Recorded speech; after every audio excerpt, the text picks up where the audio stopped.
Guys, कैसा लगेगा आपको अगर मैं आपसे कहूँ कि मैं 500 की गड्डी आपको सिर्फ 50 रुपये किलो में दूँ। सो गाइस, क्या कभी आपने सोचा है कि आरबीआई के पास नोट छापने की मशीन है, फिर भी वो लिमिटेड नंबर में ही नोट्स क्यों छापती है? अनलिमिटेड नोट छाप के देश के हर नागरिक को अमीर क्यों नहीं बना देती? देश से गरीबी क्यों नहीं हटा देती? तो चलिए, इस वीडियो में मैं आज आपको बताऊंगा कि आरबीआई अनलिमिटेड नंबर में नोट क्यों नहीं छापती। इसको जानने से पहले हमें यह जानना होगा कि करेंसी क्या है। तो दोस्तों, करेंसी की वैल्यू जब तक की है जब तक हम उसके बदले में कुछ सामान खरीद सकें।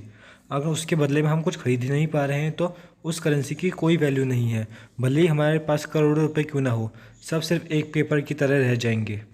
जब हज़ारों साल पहले करेंसी नहीं थी तो लोग एक चीज़ के बदले दूसरी चीज़ लेते थे, जिसे बार्टर सिस्टम कहा जाता था।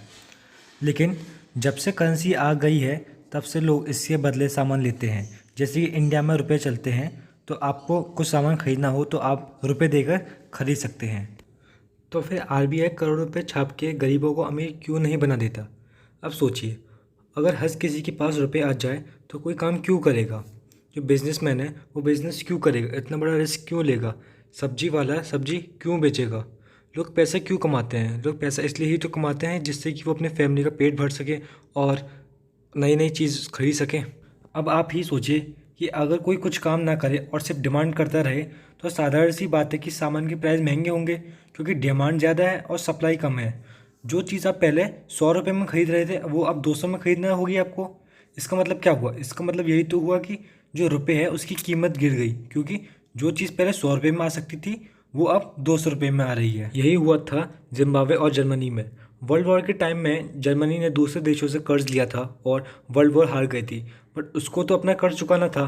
तो उसने सोचा कि वो अनलिमिटेड नंबर में करेंसी छाप के दूसरे देशों का कर्ज लौटा देगी।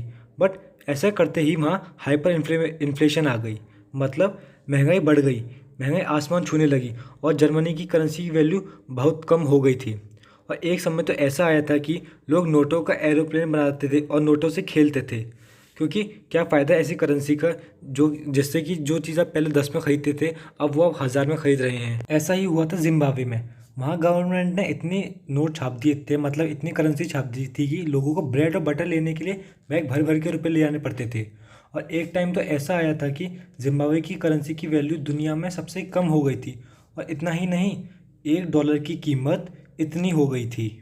वो फिर बाद में उन्होंने अपनी करेंसी को रिजेक्ट कर दिया और बाहर की करेंसी को अपना लिया था। तो अब आप समझ गए होंगे कि नोट छापने से गरीबी नहीं मिटती और ना ही देश अमीर बनता। गरीबी सिर्फ जब ही हटेगी जब लोग मेहनत करके रुपए कमाएंगे। इसीलिए ही गवर्नमेंट एक्सिस में रुपए नहीं छापती, क्योंकि क्या फ़ायदा उस रुपए का जिसकी कोई कीमत ही ना हो। जितनी जीडीपी होगी देश की उतने ही रुपए उसकी इकोनॉमी में सर्कुलेट होंगे, मतलब जो उसकी गवर्नमेंट है या फिर जो उसकी सेंट्रल बैंक है वो उतने ही रुपए छापेगी। क्योंकि अगर उससे ज़्यादा छाप देगी तो देश में महंगाई बढ़ जाएगी और जो उसकी करेंसी की वैल्यू है वो घट जाएगी। जीडीपी यानी कि उस देश में विद इन अ ईयर कितने गुड्स और सर्विस प्रोड्यूस्ड हो रहे हैं, और जो कॉस्ट होगी उन गुड्स और सर्विस की, टोटल जो कॉस्ट होगी वही उस देश की क्या होगी, वही उस देश की जीडीपी होगी। आई होप कि अब आप समझ गए होंगे कि किसी भी देश में एक्सिस में नोट क्यों नहीं छापे जाते। Thank you.